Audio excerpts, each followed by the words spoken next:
बिस्मिल्लाहिर्रहमानिर्रहीम। अस्सलाम वालेकुम नाज़रीन, आप यूट्यूब चैनल देख रहे हैं। मैं इमरान खान हूं। इमरान खान साहब ने जेल से 7 नकात भिजवाए हैं कौम के नाम, और ये उनका एक बड़ा इंपॉर्टेंट पैगाम है जिसमें आपको ये पता चल जाएगा कि इमरान खान साहब जिस दिन गिरफ्तार हुए थे उस दिन कहां खड़े थे और आज इतनी लंबी कैद गुजारने के बाद कहां खड़े हैं।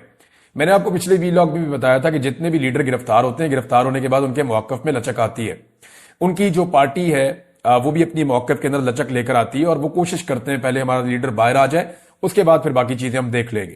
पहली प्रायोरिटी होती है लीडर को बाहर लाना, लेकिन इमरान खान साहब की ये प्रायोरिटी है ही नहीं। वो अपनी पार्टी को भी कहते हैं कि अपने मौकफ के ऊपर डट जाओ, और खुद वो कहते हैं इससे फर्क नहीं पड़ता कि मैं जेल में हूं, चाहे मैं 500 दिन हूं चाहे 500 साल हूं। अब यहां जब आप इमरान खान साहब का ये स्टेटमेंट सुनते हैं तो आपको आइडिया हो जाता है कि वो 7 चीजें इमरान खान साहब ने बयान की हैं जिनके ऊपर वो एक कदम भी पीछे हटने के लिए अभी तक तैयार नहीं हुए। जो उनका स्टेटमेंट है वो मैं आपको एज इट इज बताता हूं। इमरान खान साहब के ट्विटर से उसको शेयर भी किया गया है। साबिक वजीर आजम इमरान खान का अडियाला जेल से पाकिस्तानी कौम के नाम पैगाम। तहरीक इंसाफ ने हमेशा आईन और कानून के मुताबिक जिद्दोजहद की है, मगर मुल्क पर मुसल्लत माफिया हमेशा आईन और कानून की खिलाफ वर्जी करता है। 9 मई और 26 नवंबर की तहकीकात के लिए जुडिशल कमीशन का क्याम और अंडर ट्रायल असीरान की रिहाई हमारे जायज मुतालबात हैं। ये वो 2 मुतालबात हैं जो इमरान खान साहब ने कहे थे कि मैं अपनी सिविल नाफरमानी की तहरीक को रोकूंगा। अगर आप ये मुतालबात मानते हैं तो फिर मुज़ाकरात उसके बाद होंगे। मैं सिविल नाफरमानी की तहरीक चंद दिनों के लिए मुअख्खर कर रहा हूं। इस दौरान तहरीक इंसाफ के खदोखाल और टाइमलाइन का फैसला करूंगा। यह बहुत इंपॉर्टेंट है। 7 ऐसी वजूहात हैं जिनकी वजह से हमारे लिए सिविल नाफरमानी की तहरीक शुरू करना जरूरी हो चुका है। अब सिविल नाफरमानी की तहरीक पे बहुत तनकीद हो रही थी। इमरान खान साहब की अपनी पार्टी के अंदर कई लोग जो है वो इसके ऊपर पूरी तरह आवाज नहीं उठा रहे थे। लोग डरे हुए थे और इमरान खान की पार्टी के लोगों को ब्लैकमेल भी किया गया। ये कहा भी गया कि देखें आप हैं तो पाकिस्तानी, तो ये कैसे मुमकिन है कि आप पाकिस्तान के अंदर सिविल नाफरमानी की तहरीक चलाकर मुल्क को नुकसान पहुंचाएं। ये सवाल उठाया गया। अब इस पे इमरान खान साहब ने जवाब दिया कि हमें क्यों ये तहरीक चलानी पड़ रही है। तो ये 7 वजूहात हैं जो इमरान खान साहब ने बताई है। नंबर 1, 2023 में लंदन प्लान के तहत पंजाब और खैबर पख्तूनख्वा असेंबलियों के इलेक्शन आईन के बरखिलाफ 90 दिन के अंदर नहीं कराए गए, क्योंकि इलेक्शन से पहले तहरीक इंसाफ को खत्म करना मकसद था। पहली वजह उन्होंने बताई कि हमारे साथ पहली ज्यादती जो बड़ी हुई, अभी उन्होंने ये नहीं कहा कि मेरी हुकूमत कैसे गिराई गई, वो उसके बाद 2023 में आए। उन्होंने कहा जी हमारे इलेक्शन ही नहीं करवा रहे थे, ये 90 दिन आईन और कानून कहता है, इन्होंने आईन और कानून तोड़ दिया, इलेक्शन नहीं करवा रहे थे कि पीटीआई का पहले सफाया करो। नंबर 2, वो ये कह रहे हैं कि 9 मई से पहले ही मुझ पर 140 से ज्यादा मुकदमात बना दिए गए। रेंजर्स ने मुझे इस्लामाबाद से अगवा किया, जिसको सुप्रीम कोर्ट ने गैर कानूनी करार दिया। 9 मई एक फॉल्स फ्लैग ऑपरेशन था जिसके तहत हमारे लोगों को गिरफ्तार करना मकसद था। 10,000 अफराद को गिरफ्तार करके झूठे मुकदमात में जेलों में डाल दिया गया। हमारे कारकुनान और पार्टी रहनुमाओं पर तशद्दुद किया गया, उनके घरों को तोड़ा गया, उनके खानदानों को हिरासा किया गया, उनको अदालतों से जमानत मिलते ही किसी नए झूठे पर्चे में गिरफ्तार कर लिया जाता। मेरे अगवा से लेकर कारकुनों पर तशद्दुद, गिरफ्तारियां, सब कुछ गैर कानूनी और गैर आईनी था। इस जुल्म के खिलाफ सुप्रीम कोर्ट में पिटीशन दायर की, लेकिन सुप्रीम कोर्ट ने इंसानी हकूक की इन बदतरीन खिलाफ वर्जियों का नोटिस तक न लिया। कादी फायद ईसा हुकूमत के साथ मिला हुआ था।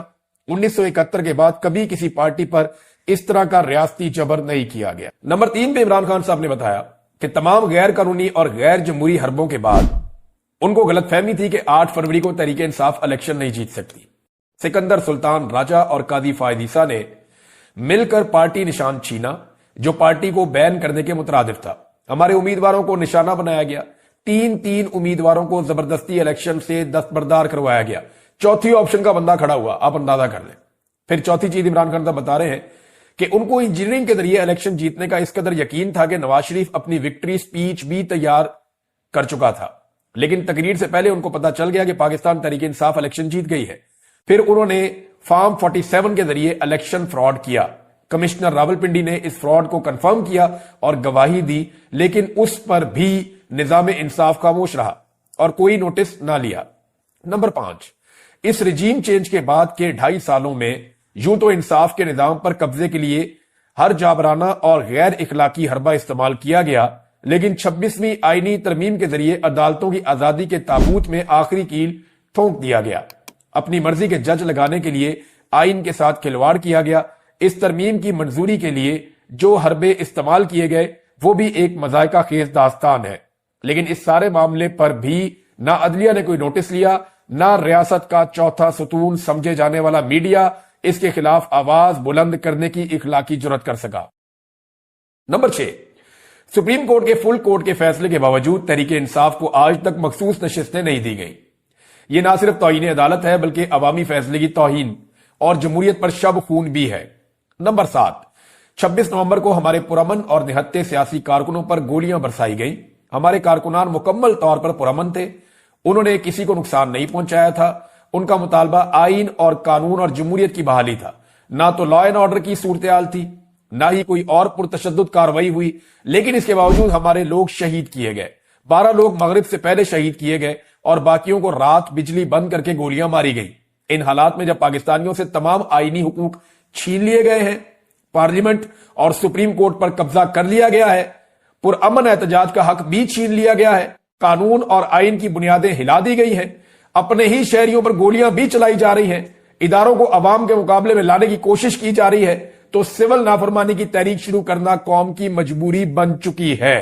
اس کے علاوہ اپوزیشن لیڈران کو جیل میں ملاقات کے لیے میں ویلکم کرتا ہوں.